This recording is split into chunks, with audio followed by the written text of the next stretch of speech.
Trecutul e o umbră, un vis ce-a fost, cu amintiri ce-n suflet s-au adăpostit.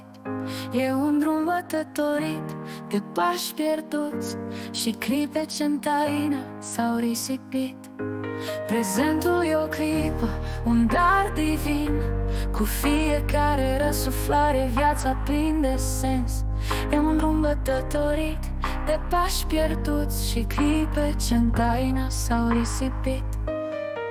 Prezentul e o clipă, un dar divin, cu fiecare răsuflare viața prinde sens.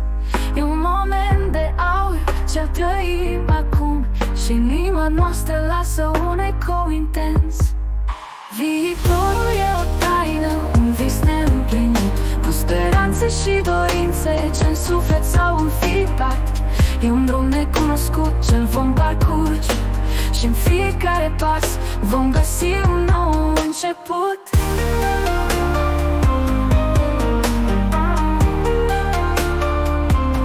Trecutul ne învață, ne modelează, cu lecții și greșeli ce nu se uită. Prezentul ne oferă șansa de a iubi și de a trăi cu inima deschisă. Viitorul le așteaptă cu brațele deschise, cu promisiuni și vise ce ne cheamă. E un drum plin de misteri ce-l vom descoperi și împreună vom scrie povestea noastră.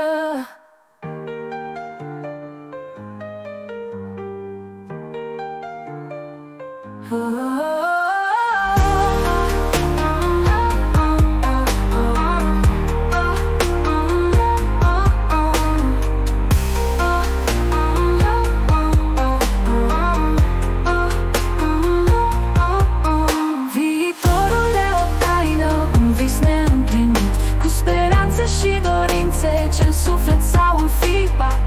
E un drum necunoscut ce-l vom parcurge și în fiecare pas vom găsi un nou început.